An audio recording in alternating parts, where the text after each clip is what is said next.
Welcome, welcome, welcome. Krista's still downing her coffee. I am Jay Rosenthal. I'm the co-founder of Cultivated Media, the host of this program, which is called Cultivated Live. And since we launched, our goal at Cultivated has been to be cannabis industry first, providing you with the most important, insightful, useful, and timely information every single day. We do that through this daily newsletter. Sorry, this is not the daily newsletter. This is a daily program called Cultivated Live.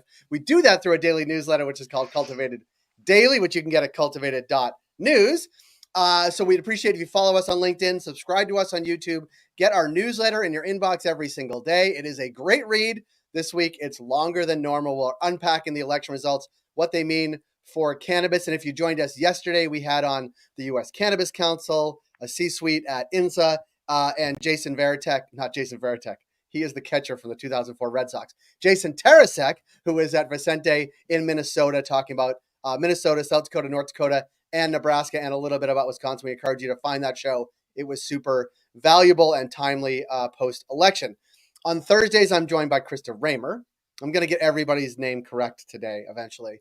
Krista, you are the founder and CEO of Vetrina, the foremost cannabis retail consultancy. And I have a thesis that I want to share with you and then talk to you about. One thesis is that rescheduling is not happening anytime quickly. It's certainly not going to happen in December unless we really wish it will, but it won't.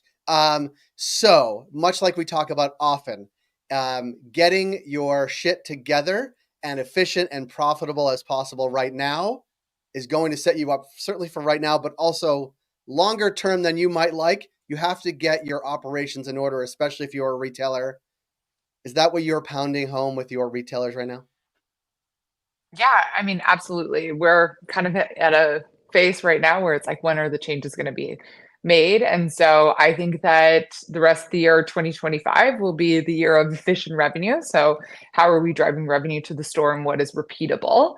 Heading into Black Friday and Green Wednesday, this is a hot topic if you think specifically about loyalty programs and you think specifically about paid ads.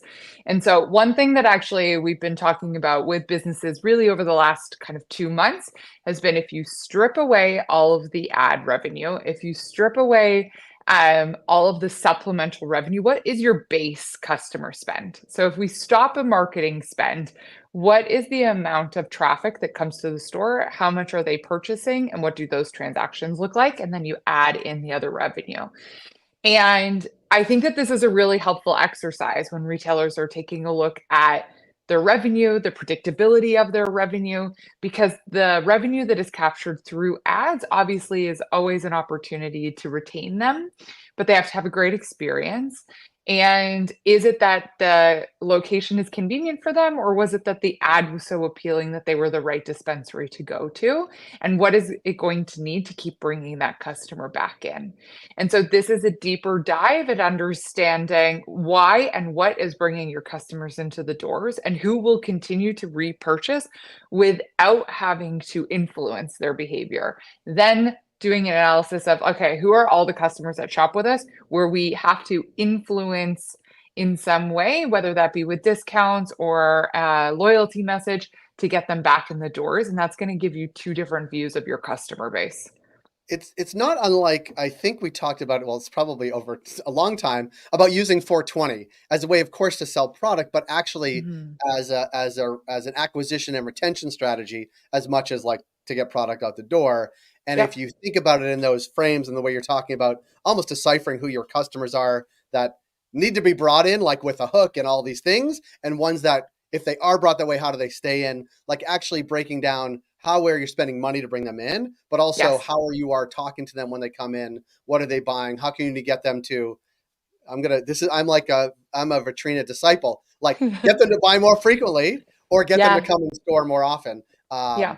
Like those things are super important as we hit these major milestone days between now and the end of the year.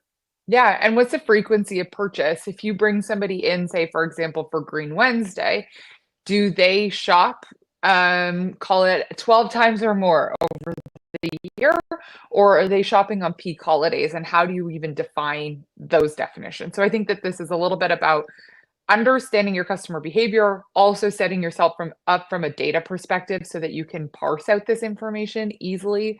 And so that is a lot about how do we make sure that our record keeping today is super clean and that our teams are committed to that as well.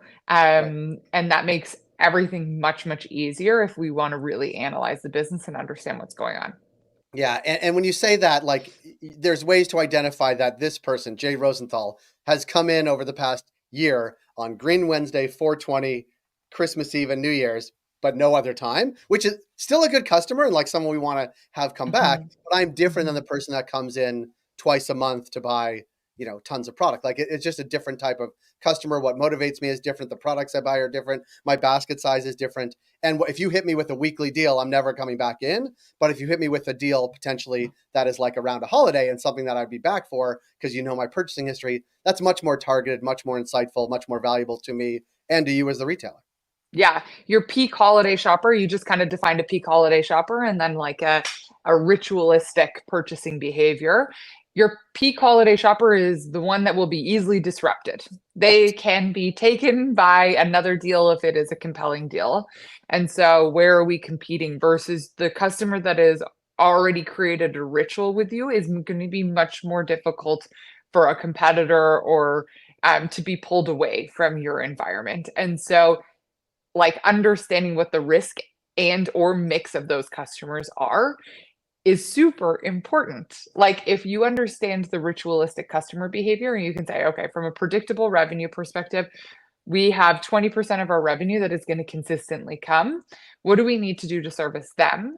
And then what are the strategies that we potentially need to service for the customers that are coming in over the holidays? And this is where we start to get into personalization, which I think we're in cannabis, we're at the very, very early stages of. But from a personalization perspective, those two customers need different things or want different things. And so, what do you do to service them? Yeah. And both are important. It's not that they're not Yes. important. It's Yeah. just how they are a different customer type, different customer profile, maybe even different products like inventory. Like it's how you interact with them personally and online, what Yes. products they might want at what price points. Like it's an entirely different type of jam. And understanding that is important to making your going back to the first thing, making your operations more efficient as a retailer. Yeah. Even that holiday, there are variations across holidays in terms of behavior. There is even variations across the customer that is, let's say, a ritualistic cannabis customer, but might not be like have a ritual at your location, will be a very different behavior than somebody that just shops on holidays. And Right. there's a big group of customers that pretty much only shop on holidays. Yeah. Um, Yeah, and that's but those holidays between, let's say, Halloween, which we talked about last time, and New Year's Eve, and maybe even the Super Bowl, like that's a pretty good chunk of the year, right? Like yes. you have Halloween, you have Thanksgiving, Green Wednesday, Black Friday, you have Christmas, you have New Year's, you have Super Bowl. Like that's a Mhm. pretty good run between, let's say, October and February, where you have some really big moments to Yep. get those customers in and keep them coming back. Yeah, absolutely. And like, what happens if you pick up a number of new customers, for example, on Black Friday this year, and then what offer do you present to them for Christmas or around December 25th? And then what do you do next around Super Bowl? And like, what are the relevant ones that are interesting? Those are actually probably three very unique opportunities when it comes to product assortment. Mm. Like around December 25th, we can probably push some level of product that are consumables, probably flavor driven. When we get to Super Bowl, it's very much a shareable activity. So you can get really fancy with this, but the first step really is just to be able to identify who is who. Yeah. If we can pick out who is who, then we can start to identify who we need to track, and how we potentially could do some personalization in 2025. But let me just sort of zoom out a little bit. You don't want to get between, say, Halloween and the Super Bowl without gathering some information about your customers because Yeah. you still need to target those customers post, February, March, all the things. But understanding that you need to have the systems, the technology, the wherewithal behind the scenes, back of house to actually make those inroads with those customers. Yeah. Everybody talks about how valuable the data is, but the data is only valuable if you know what to do with it or if you know how to read it. Right. And if you haven't set it up in a way that it is readable and you can clearly see the insights, then it has no value, basically. It's just And data. so, like right now is a really important time to be able to set yourself up specifically with customer accounts, making sure that we have clean records, we don't have a lot of duplication, where we can, we have as much information about the customer when they're willing to share it, and a good understanding of how we convert, say, for example, a customer into a loyalty program, and what your team needs to be able to support those efforts is step one. Step one, but an important Hmm. time of year for sure.